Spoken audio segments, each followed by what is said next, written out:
I direct the Klingenstein Center at Teachers College, which is a center that we shape leaders who shape the world. We prepare leaders for positions in independent and international schools. And I have the great honor of moderating this panel today. The program today is co-sponsored by 3 organizations. One is the Klingenstein Center. The other, and really the inspiration for this, is the Council of International Schools. And also, of course, Teachers College Career Services. Our goal is to introduce you to opportunities in leadership as teachers and leaders in independent schools. And teachers are also leaders, so we look at leadership throughout the organization, not as bifurcated by position. The international school market for teachers and leaders of schools is growing significantly. In 2014, this year, there are 7,200 schools, and there's a prediction that there will, within 10 years, there will be 11,000 international schools. Many will be for-profit schools, teaching 6.3 million youngsters. So we're looking at a strong growth market with loads of opportunities for teachers and people who want to lead these schools. The panel discussion will be followed by 2 wonderful workshops, one on international education careers and the other on educating for global citizenship. I'd like to acknowledge first the Executive Director of the Council of International Schools, Jane Larson. Jane, would you like to say a few words? Thank you, Pearl. Good afternoon, everyone. Thank you so much for coming in. We hope you're going to find the next few hours to be engaging, stimulating, and overall that you'll learn a lot. And we're looking forward to learning from you too, because some of our sessions are going to be interactive.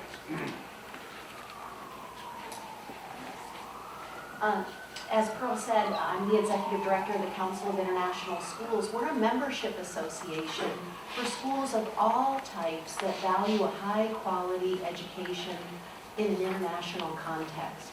And I have the pleasure of working with a group of leaders of diverse international schools around the world, 9 members of our Board of Trustees, 4 of whom are serving on the panel today who will introduce themselves. We're also joined today by other members of our Board of Trustees. I'd just like to recognize them quickly. Anu Manga, head of Bangalore International School in India, and David Toes, head of the International School in Manila in the Philippines. Our other colleagues will introduce themselves during the workshops, but basically, thank you so much. It's our mission to raise awareness about international education opportunities. So hopefully by the end of the day, you're going to know a lot more about it. And it's certainly a pleasure to work with one of our member institutions, Pearl, under her leadership, and find members of Teachers College and Klingenstein to put together this program for you. Thank you very much. Thanks, Jean. Thank you so much. So there are also a few people who really should be acknowledged today. One is Adele Tonge. Adele is standing in the back for organizing the event. And at 4 p.m. there's going to be a lovely reception. And anything Adele does is always wonderful. So I think you should make sure to be back here at 4 for delicious food and lots of opportunity for meeting people. Alan Scott, Council of International Schools. Alan's been very instrumental in organizing this afternoon, as is Vicki Gashinor. Where is Vicki? She's out there doing all the work, checking people in. So thanks to the 3 of you. And now I'm honored to introduce our distinguished panelists. I'm particularly honored because they are alumni of these programs, which makes them really smart. And they ask very hard questions. Before we came, we were stupid, actually. But we came here for smart. He was always a troublemaker, you know. Jane Kaplan is the head of school at the United Nations International School here in New York City. And previously, she served as head of the French American International School in San Francisco for nearly 20 years. Laurie McClellan is director of Nanjing International School, an IB school, K-12 with 700 students in China. And he has worked all over the world, Belgium, Colombia, Sri Lanka, and Vietnam. So welcome back, Laurie. Chris Muller, who also received his doctorate from Teachers College when he was at the United Nations International School, is now the director of Bonn International School in Germany. And prior to that, he was the director of the American International School in Lusaka in Zambia. So he has certainly had very diverse experiences. Richard Spradling, I reversed the order there. Richard Spradling is the superintendent of the American School of The Hague in the Netherlands. And previously, he was the director of the American International School in Vienna, Austria. And Rick was also the director of the American Cooperative School of Tunisia. So thank you and welcome to each of you. We're going to move this panel along quickly because there are lots of things we want to ask them. We have some questions prepared and then we're going to open it up to you. So please, if you have a pencil, jot it down or keep it in your memory because this panel is for you. We're here to answer your questions. We have a wealth of knowledge here in our panelists and board members who can answer any question you might have about working in international schools. And the rules are that you will have a minute and a half to use wisely. Thomas Anderson, Thomas, raise your hand, will be the timekeeper. And after a minute, he will show you a sign. It's a rehearsal, Thomas. Good work. And then at the end of a minute and a half, he will tell you to stop. But it really works. Trust me on this. Okay. So first question is, what motivated you to work in an international school? And how did you find your first position? Because you didn't start out as head of school. And we don't have to go in order, whoever would like to answer first. And you don't even have to everyone doesn't have to answer every question, so that's up to you. Will I go? Yeah. I was teaching history. I'm from Scotland. I was working in the north of England. And I think I was about 25, 26. And I woke up one morning and realized I'd been at school since I was 4 years old. And I was a bit worried that perhaps I hadn't tried anything else in life. So I went traveling for a couple of years. I came back, I did a second degree, which was in information technology, and decided I definitely wanted to go back to teaching. I did not want to be in Europe. I wanted to go to Africa. I answered an advert, went for an interview in London for a job in Bogota in Colombia that I was using as a practice. I read a book about Colombia on the train trip and I would have done anything to go there. I went there, it was amazing. Thank you. And perfect answer to the first question. Rick? I'm from Alabama, and we were taught that the world is flat, actually, there. So I never thought about going abroad at all. But I fortunately married a woman from New York. It was purely by accident that my mother-in-law saw something in the newspaper about exchange teaching and suggested that my wife and I give it a thought. It's not true that I was deported, which is what some people think in the one of those. But we actually did go to one of the earliest recruiting fairs. So we got the first job through a recruiting agency, such as CIS and others. Interviewed with several schools and had a few offers and went to Africa because it was a long way away and they were paying the airfare and we wanted to see what it would be like. I come from South Africa, so I started teaching in a system that was incredibly prescribed and rigid and formulaic, where we had to teach to a certain philosophy of life. And I went in search of something, and I found it in international schools, the kind of schools that can create a curriculum and create an education around the student population that it serves. And that to me is a very, very powerful experience, and professionally that sent me off in a direction that I never thought I would travel so much internationally, but I ended up, this is now my 9th country. Jane?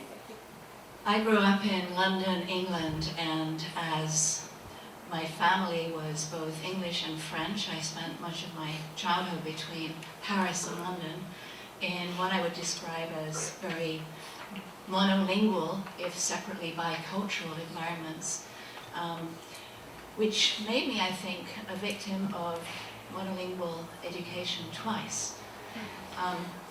The solace that I received in London was through the theatre, where I was able to realize that there was a way to be empathetic through the understanding of otherness and putting yourself in someone else's skin. And I think that was the way forward for me. I went straight after school and college into the travel industry. I spent 5 years working for different organizations around the world and ended up most stably in Sydney, Australia, where I went back to school. Again, found myself jettisoned into the New South Wales public school system, which was equally monolingual and insular. From there, I found a job in Hawaii at the university teaching English as a second language in their business school.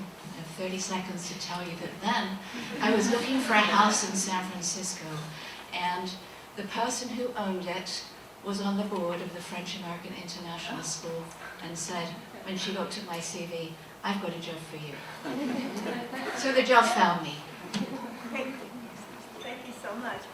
So, Rick, you mentioned that you liked international schools because they could serve the students that who come to the school. There isn't a preset, rigid curriculum, as sometimes happens, certainly in some government schools. So I'd like to ask each of you what advantages you see in working in an international school. And there may be different advantages based on the circumstance in the country. So I don't know, Rick, if you want Yeah, to I'll start with continue. that. Can you guys hear me or shall I use the mic? Okay. All right. I will keep it brief and take it off a little bit, and then certainly feel free to follow up with questions when we get done here. I'll divide the advantages into professional and personal. And in the professional group, I'm going to put several things. Maybe the first is a great deal of autonomy as a teacher. And this is sort of what Chris was alluding to, compared to the rigid structure of what you must do in many public schools, in state systems. International schools are not bound by all those same sorts of rules and constraints, and so you have a great deal more freedom to teach and how to teach as an individual and as a school. You're part of a very supportive community. International schools are very tight-knit, and unlike perhaps in some local domestic situations, most of your colleagues are going to be your friends, and as well as your professional colleagues, and you build a cohort relationship that's extremely special, and that applies to parents as well as students. Parents are very supportive of education as a general rule in international schools, and so you will have a good support network from the parents, etc. Reasonable class size. By and large, international schools are smaller in how they operate, and so you'll have classes of maybe 20 is a much more common average than the 25 or 30 or more you might have elsewhere. Good resources, computers, facilities, etc. Professional development opportunities, also much more usually than might be true in most of the schools domestically, and a culture of education that you don't see elsewhere. Okay, and I've got personal ones, but I'll save those maybe for the next part of my answer. You look like you're ready. The ability to interact and communicate across borders, across cultures, to me is a very, very important part of an education that an international school offers. We bandy about a lot of terms like global citizen and global nomads that we serve, but really, if you look at the future needs in be it the corporate world or whatever system you may enter into afterwards, the kind of education we can provide students with just by the very nature of my school has 68 nationalities of students coming together. Now that in itself doesn't necessarily imply that it's going to be the successful global institution, but you use that effectively and you build the curriculum around that, and it makes for a very, very powerful experience that is going to educate kids for a 21st century that is increasingly global. And to me, there's a huge advantage of schools such as these. Thank you, Chris. Laura? Yeah, I'll probably say something about the personal side. As I said earlier, I went to Colombia for my first overseas job, and a couple of things happened to me there that were very profound. One, I was teaching class, and when the students were leaving class, they were saying to me, "Mr. McClellan, that was really interesting," and I was waiting for the punchline. The second thing is, after 10 days, I met someone in the street who came up and offered me some help, and she's now my wife. So Jenny and I, she was a lawyer, and we stayed for 7 years in Colombia, then moved on. She's Colombian. But the personal thing I would say is the opportunities for my two children. My younger son is a senior this year, and they've been in all of my schools, and the enriching experience of being parts of those communities, because you do things with your children, and they're very used to being around other adults. So you see the school through the eyes of parents, and the empathy level and the sense of searching for quality, I think, sits with you. Thank you, Laura. And Catherine? I would add something on the lines of the aspirational nature of the existence of international schools in the world. And top of mind right now, as I'm at the UN school, is the notion that we're all working together for a better world. That the mission and the values of the UN Charter, and the mission and values that you can continually refer back to with your faculty about respect for human rights, respect for the individual, celebration, not tolerance of differences, but a celebration of differences. There's a very big difference there. A way in which you can experience the world every day in the classroom, just simply by who's in the classroom. And keeping the leader on his or her toes is the fact that in a faculty meeting, no one ever agrees with you or with each other. And so you have to drive forward change without really something called consensus, which is a very interesting environment in which to work, I feel. Thank you. So this generation, millennials, of which I see many here, millennials are very interested in continuing to grow. What kinds of professional development opportunities are there in the schools that you serve internationally? Let me start with that. It's a very important question to ask if you go on the international school market, because it depends from school to school. But most schools, there's a huge amount of professional development available, very specific for international schools. There are organizations that specialize in it, and both in terms of just general international school ethos, but also in terms of very subject-specific professional development. So going into a school, that is one of the important questions to ask: how strong is that support? But I think we mustn't forget either that professional development is a lot about education in your specific field, and that even in national systems, we don't want to separate ourselves from that. Our education is made up from the best ideas from all countries. So there's a lot of professional development also to be had in national systems. I think of the US here and the kind of ASCD conferences or the Council of Mathematics or whatever. Fantastic opportunities for professional growth, but there is also a lot of very, very international school-specific professional growth available. Thank you, Chris. One of the interesting phenomena of international schools is rapid turnover of both the student population and of the teaching population. We have about a third of our students are new every year, and we certainly have anywhere from 15 to 25 new teachers every year. And some of the professional development that you get is simply from the constant remix of your collegial group. And people are coming in from all sorts of experiences at different schools, different nationalities, different educational systems, curricula, And it's that constant review, reflection, re-examination, and trying to merge these different ideas together that in and of itself is a certain kind of really stimulating professional development. So built into your job. Yeah. Thank you, Lord.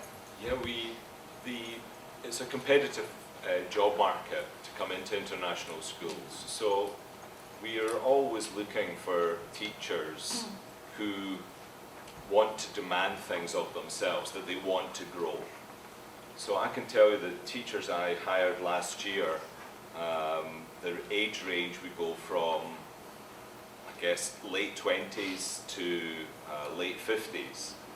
One of the things they all have in common is they absolutely want to grow as teachers. And I think that commonality leads to a very rich sense that we should search for opportunities. As Chris mentioned, some of the best opportunities could be within national settings. But within the international environment now, I think there's enough, well, I'm in China, so there are so many international schools in China. There's enough opportunities to share with other schools who are going through similar types of moves in terms of what's going on with their curriculum, or at the moment, a number of our schools are involved in a move towards much more inclusion for students with greater differences than independent and international schools used to take on. So very alive. Thank you, Lord. I would agree with what my colleagues have said, but also add the fact that I think because the question was specifically targeted at millennials, looking at ways in which when I hire someone from that generational category, they can actually add value to the people that are here in the school and to each other. Generally speaking, my experience is they're quite brave as a generation and not afraid to take risks in the classroom.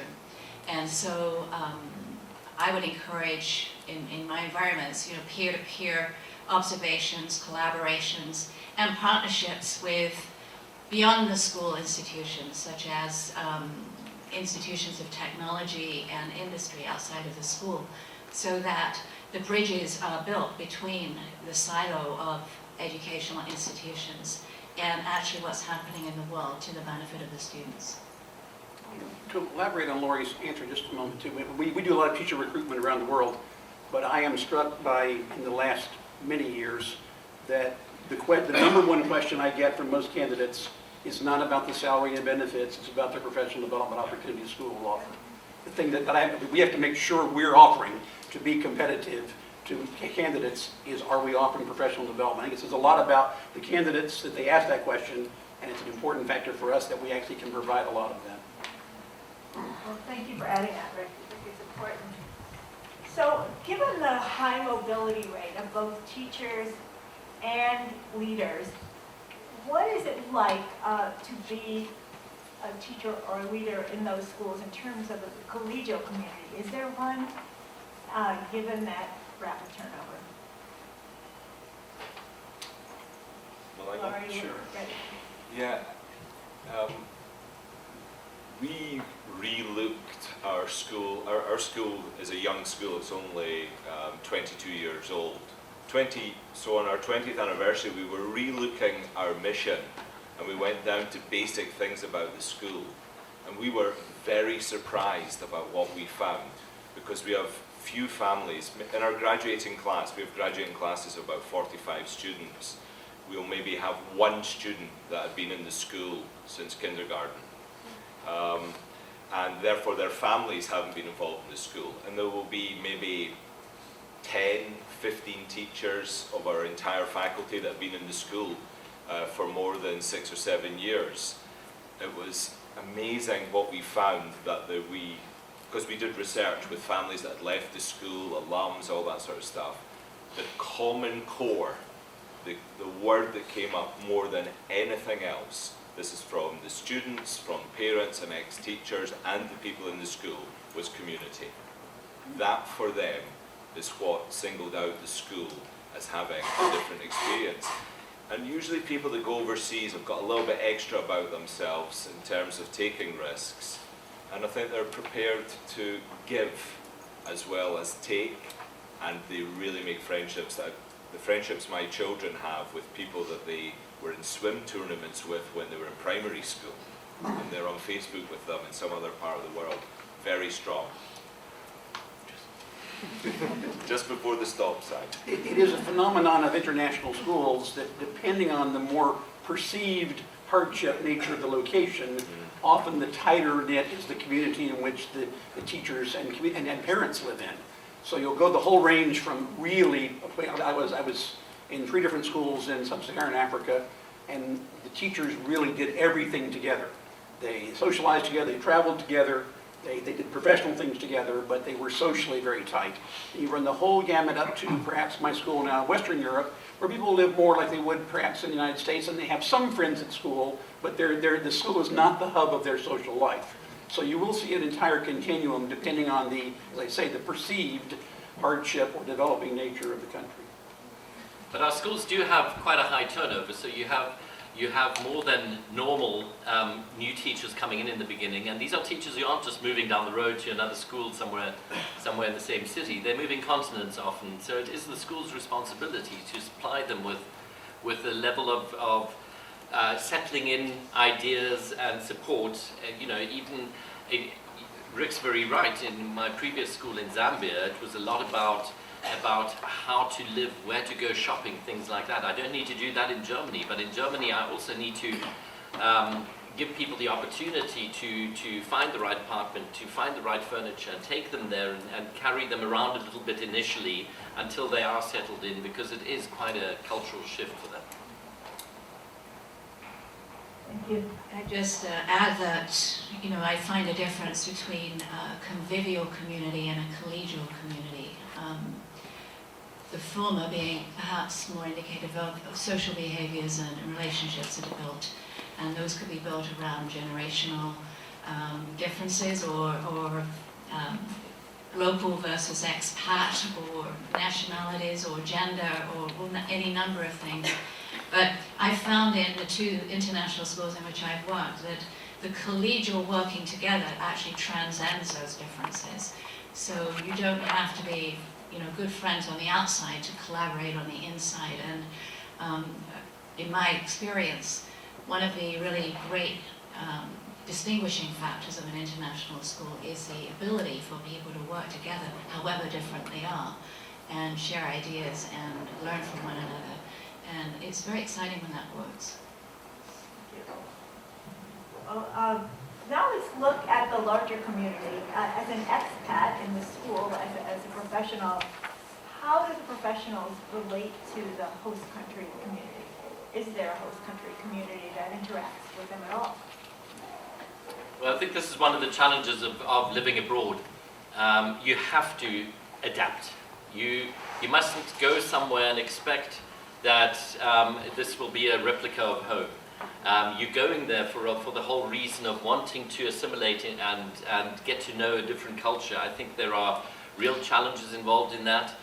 I think you are far away from your family. That's one of the most difficult things often to come to terms with, but very soon you realize that a flight between continents is not much different to catching a bus from the Lower East Side up to Colombia.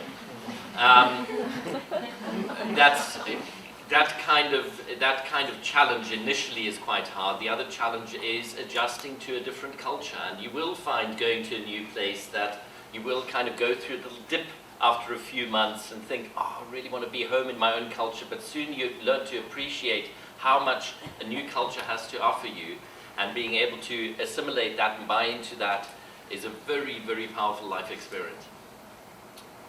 There's a range of the degree of integration, I think we would all say from our experience, that there's a real danger for international schools to be islands of sort of elite education that really probably is driven more by socioeconomic status, by wealth, than it is necessarily by culture, although it can be different parts of that. But it's a real struggle, and I think that you will find schools along a continuum from those that are content to be pretty much isolated from their surrounding community, to those that are involved in some aspect of service and connection, to a very few that are well integrated. But it is probably the most biggest concern, I would say, is trying to break down the the wall between an international school, which for whatever it's worth is going to be a highly affluent, as a general rule, educational institution in any country, whether it's a developing one or a more developed one. Thank you. Yeah, there's something a little bit different about my school probably than my colleagues here. In China, we are not allowed by Chinese law to have Chinese students attend the school. So we do have maybe about 5% of our students are ethnically Chinese, so they're either coming from families that have lived overseas or they're coming from Hong Kong, Taiwan. So I think we've got a much bigger challenge, and we have to keep asking ourselves the question that Rick raised. Do we want to be an island, or do we want to be part of China? And I think we do well in some areas and not so well in others. The areas where we do quite well is one of our foundational aspects for the statements for the school was that we would be a bridge to China for expats. Well, you can't be a bridge unless you've got another, the bridge has to span and land on another site. So that implies that you use that. My Chinese colleagues, the Chinese language in the school, a lot of our outreach programs, we are working very closely now, which we didn't before because it wasn't there, a Chinese school that was built next door. You need to make a conscious decision to engage because the country's incredible, but the language is difficult. And Shanghai and Beijing are very different from Nanjing. You can't just have an expat life in Nanjing. Thank you. Jane? I think it's really hard to generalize, and probably my experience is the reverse because most of my school experiences have been in the US. The first one being, filled with expatriated French people in San Francisco, and they were adored and loved. Anyone with a French accent was just super, and anyone with a British accent was almost as super. So we all got along really, really well. We had a lot of community service I still feel that way, activities. actually. Thank you. So I think, that there are schools that blend in very well for all kinds of different reasons, and I'm still trying to ask myself the question of the UN school in New York, how well we blend in, because we have 130 nationalities, and we're down on the Lower East Side, built out on pilings over the East River. It's debatable whether we're even in the city. And people haven't heard of us for some strange reason, so one of the things we need to do is figure out how to make those connections that are really, really important, I think, for a school, wherever it may be, how to reach out best for the benefit of both the school and the community. And I think schools are at different stages with that, depending where they are and what they are. Well, now everyone here knows the United Nations International School. It's in New York City. Yeah. Each of you has suggested that there are challenges in living in other countries. Are there more? I think this is one question a lot of people considering working abroad struggle with. What might they not expect that will happen? What might they expect that will happen? I've got the mic, so Please I'll start start. for you.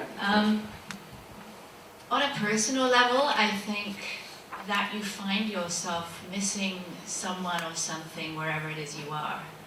That there's always a part of you somewhere else, and perhaps that's a trade-off depending on, where you've come from and what's important to you in your life. But the more places you live, the more friends you make, the more relationships you build, and then the more you leave behind when you move on. And that can be challenging, but there's certainly technological solutions to keeping in touch with people now, many more than they were when I first started out more than 30 years ago. So it's not all bad, it's just what it is. It is what it is, as they say.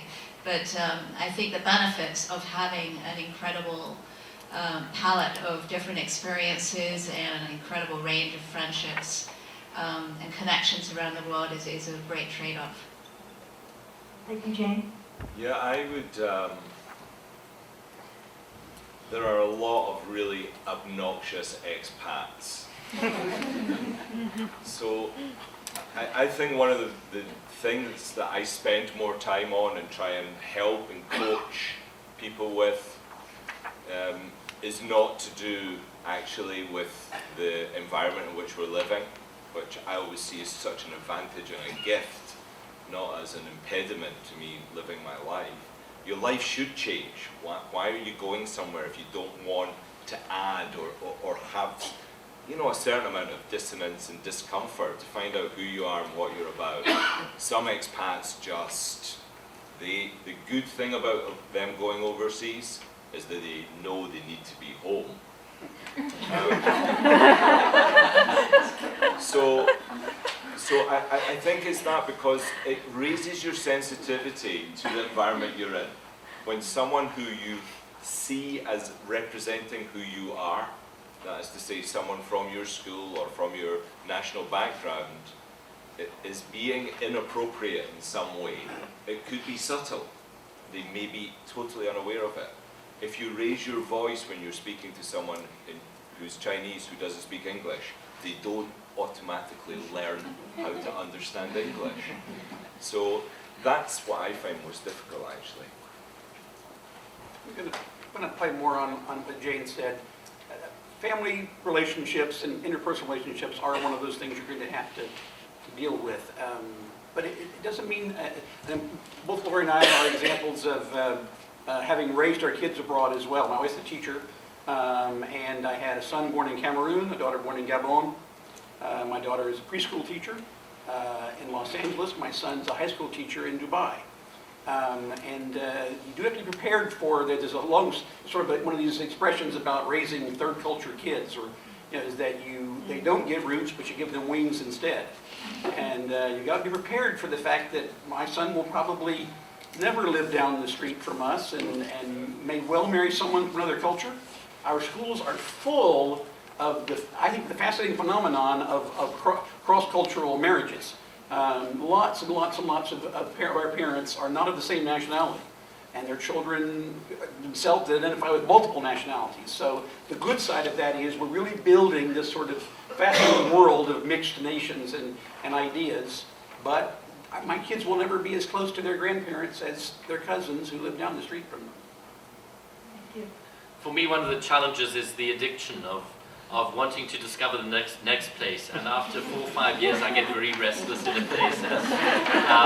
I think it's really important to establish roots somewhere and to be effective and to change an institution into the kind of thing you envisage it to be, but then I start getting itchy feet and I want to move on somewhere else. And quite frankly, I'm getting a bit tired of moving, but when I get to the next place I realize, here's a whole new learning experience, a whole new set of interests that I can develop, and it is the most wonderful, wonderful experience.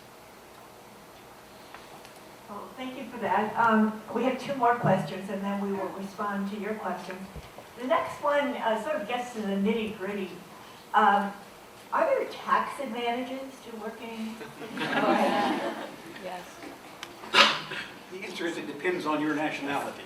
Different. And where you live.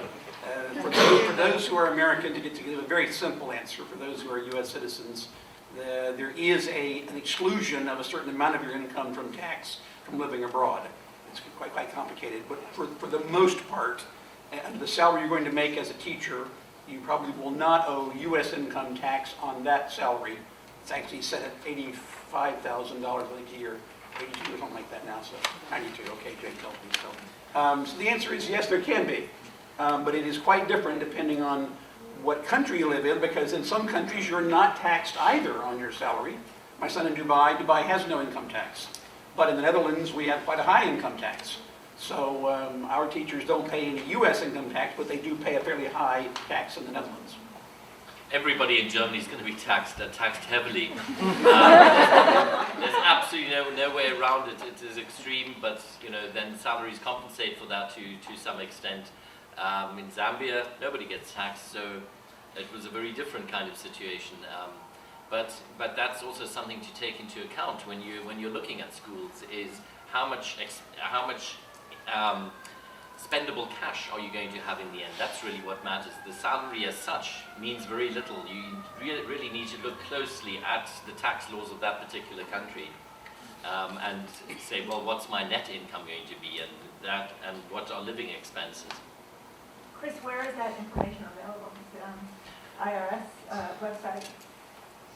Usually, if you go through the search organizations, yeah, Joe, you. No, I was just going to say that it's when we get into one of the workshops, it is some detail on that, but it's complicated. Yeah. Probably it's either through recruiting agencies, you can get that compiled by schools, or schools themselves in their own information on the websites will have details of that, but it will vary school by school and location by location. And many countries have bilateral tax agreements with the U.S. that will impact, you may be a couple years free of taxes on one side. Did you hear that? Could you stand up, Joe?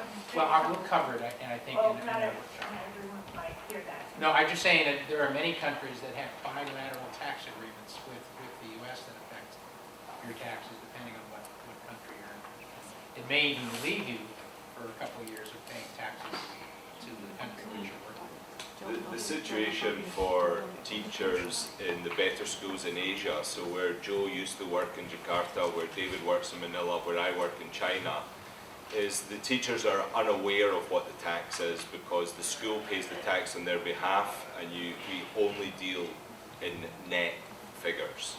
So we just tell people exactly what they're going to earn. They're well paid, and definitely from my colleagues come from 18 different countries. The largest number come from the States. They definitely feel they have much more disposable income, and I sign a lot of forms for people buying condominiums.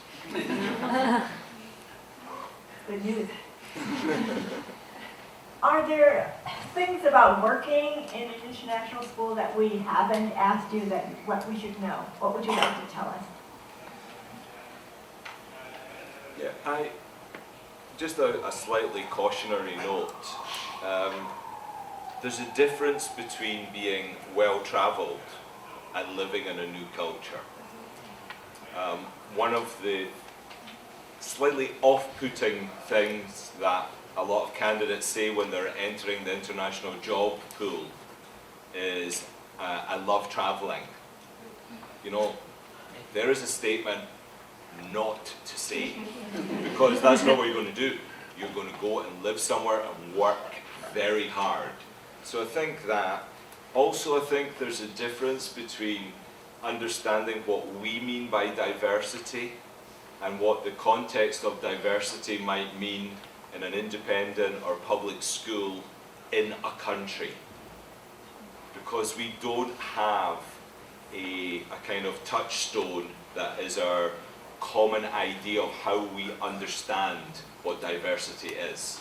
So we're all part of the diversity. And I think sometimes if you've worked in a school where you've got a lot of kids from different countries all living in that one country and they've come there, it's a different experience than when everybody is in a third country. Ours are the types of schools where you don't find very established systems. Generally in my schools you've got about 50% of the staff that stays there long term, and that's very good to have that long term institutional memory. But you have the other 50% that turn over regularly and that bring renewal and innovation, and that to me is a very powerful, has a very powerful impact on our schools, and it makes them very vibrant learning schools. You don't go into the faculty lounge and find that everybody has their set seats, because it is very much a new and vibrant atmosphere all the time, and people are working on curriculum structures, on the school mission, on fulfilling that mission in very collaborative ways, and that to me sets these schools apart from many institutions that are very stuck in their ways. Thank you. Jane, do you want to respond? Well, I just emphasize the fact that the International Schools Network is pretty tight in many ways, and we all belong to different schools all around the world, as you can see, but we and the people that work for us interact in different ways, whether it be virtually or actually at different places and times, and I think you'll find that a very, very rich resource and a wonderful network to be part of. it renders you somewhat unique in the field of education because you have these kinds of experiences and contacts. But I think very valuable is the network that CIS provides and you're going to learn more about. Thank you so much. Before we go on to the individual sessions, I'd love to have you answer some questions, ask some questions that you may have. Please, why don't you come up here? Thank you. Hi, my name is Nika. I'm a student of international education here at TC, and I'm very interested in going into international schools, but I've been trying to figure out what is the best way to prepare yourself, and I've been speaking to different people and hearing different things as far as teacher preparation goes. So there's a lot of debate as to whether you need a U.S. public certification, whether it's better to have experience at private schools, and a whole other debate over IB experience, which seems a bit of a paradox as to how you get IB experience if you don't already have IB experience. That's a good question. Good question. The IB experience is a real, I feel terrible about that because someone gave me a break. I hadn't taught IB, and I hardly hire many people who haven't taught IB. I just think you need to get a break and get into a school. The best advice is always be yourself. The things that are on your resume should be things that you really, really feel deeply about. I mean, beyond your qualifications. And ask the schools the questions that are important to you. Well, particularly because, and back to our earlier comment, Beth, we're a very diverse group. It's hard to generalize. Yeah. Some countries will need to see domestic teacher certification in order to get a work permit for you. Other countries, that's not an issue. So it's the interest there is going to vary also depending on where you're going. You will find schools that have to have that, and others who would say, gosh, an independent school experience here in the U.S. would be more like an international school than would a public school experience be as a teacher. So there's certainly nothing negative about having worked in an independent school rather than a public school. Teacher certification piece is variable. When my son, who was not a teacher-trained undergraduate, decided to become an international teacher, I suggested he go back and get an additional master's degree and get certification, because it's just one piece of paper that will keep you from maybe having a few doors closed along the way. So that'll be sort of the answer to that piece. The IB, you can do IB training without actually being in an IB teaching position. So you could add to your resume a little bit by simply having gone to IB workshops, which anyone can attend. I think the thing we would probably say that's really important to us is flexibility and generally broadness of training. Because our schools are very fluid and things change from year to year, if you're a middle or high school teacher, for us, we're not looking for a solely honors level IB physics teacher. We want someone who can also teach introduction to physics and maybe chemistry, because from year to year I don't know what I'm going to need. So the less specialized you are, probably the better. As a non-American, I've never been certified as a teacher or an administrator, and it's never held me back in any way because I have the qualifications that are necessary. So you're always looking, as a head of school recruiting people, I'm always looking for the right qualifications wherever you have to draw equivalence with the different countries. So certification as such isn't a particular need in the kinds of schools I worked in. As for IB experience, yes, mine's a full IB, PYP, MYP diploma school, and I look for that ideally. But it's very easy to convince me that your teaching is based on good modern educational practice, and that's what the IB is. And if you convince me of that, IB is not rocket science. It can be taught in very many other ways without that label. And that's what I'm looking for. I agree with all the above. I look from the CV perspective at the quality of the institutions that a person has attended. I look for evidence in the interview of mastery of the subject and passion about the subject. And I also look for evidence that children are loved and enjoyed.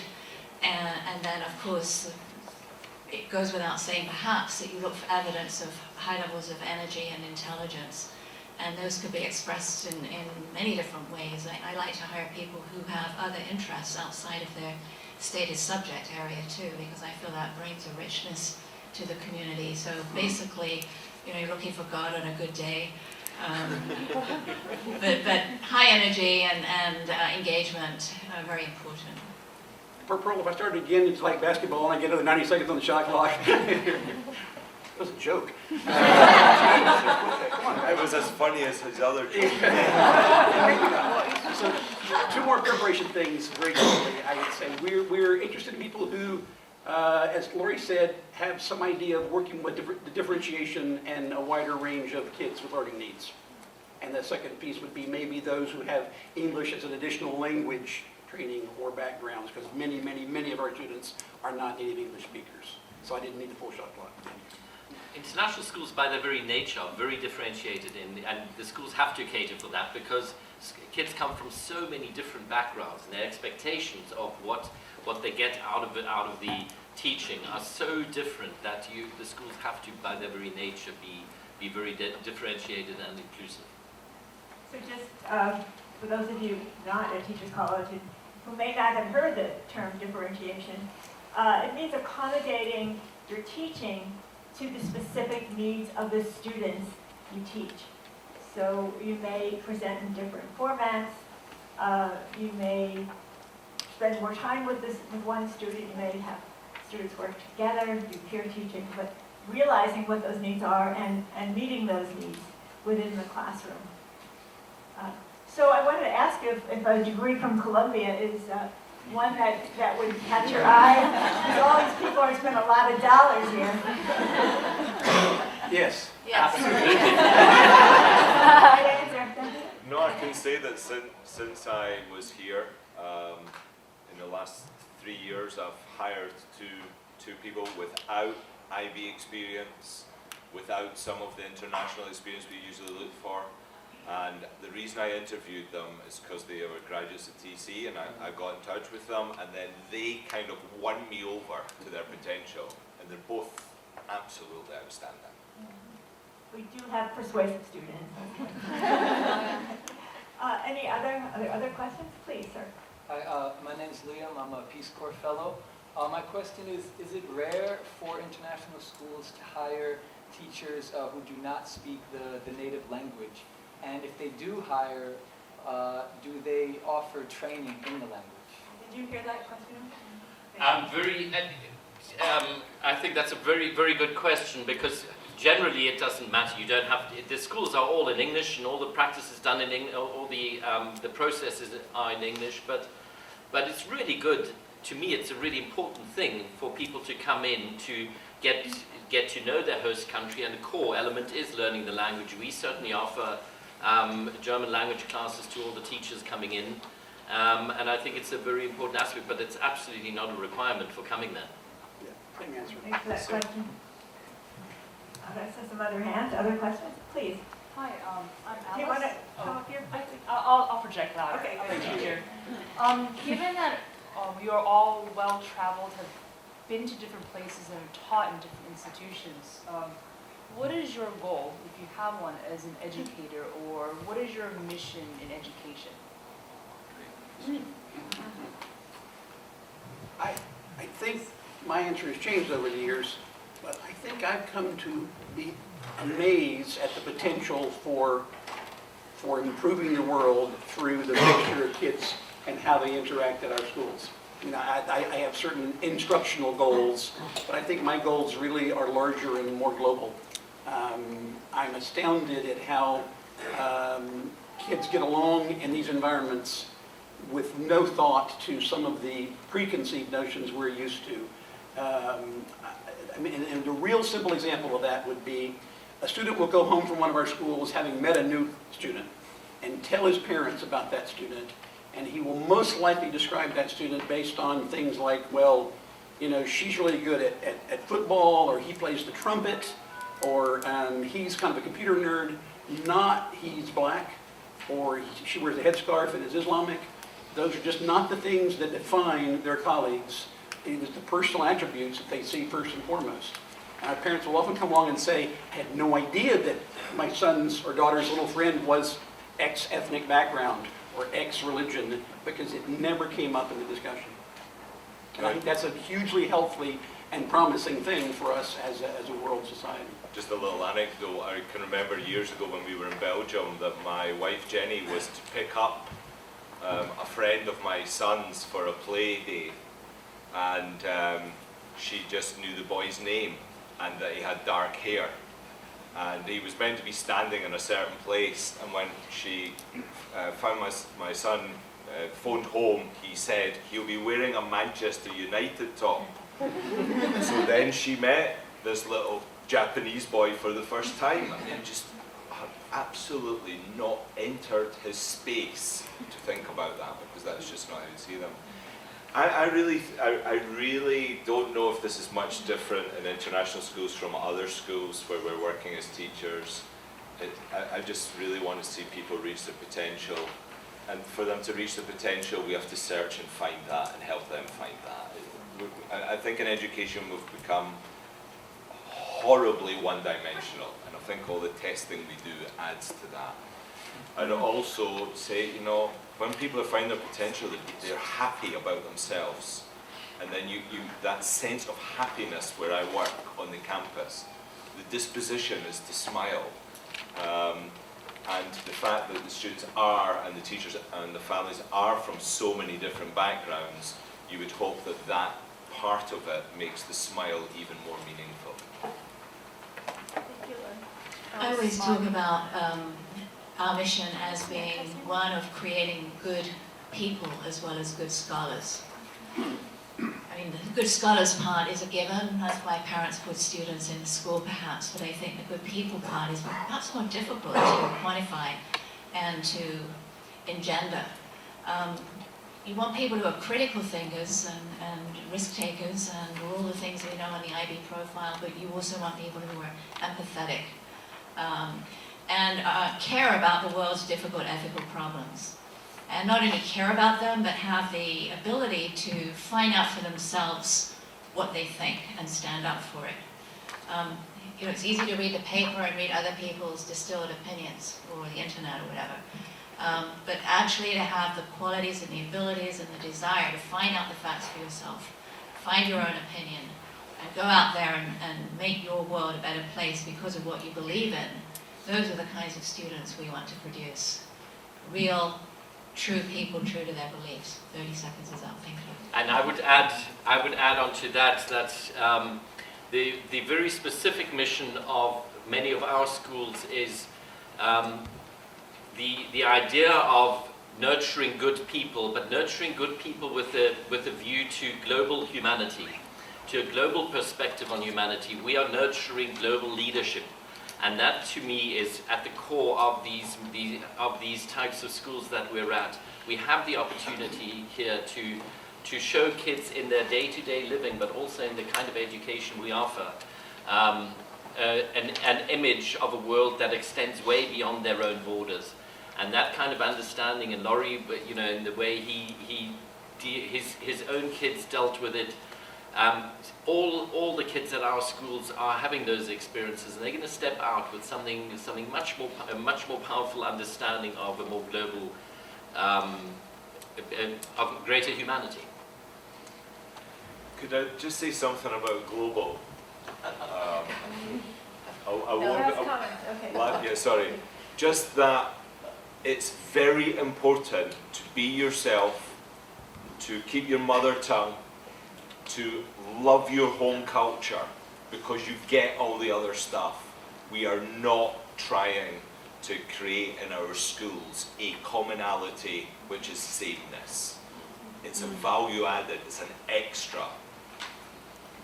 Well, I want to thank each of you. If Teachers College has had any part of the wonderful people you are, we are very pleased and very proud. You represent the best of educators, and what I've found to be true in international schools is warmth, scholarship, openness, respect.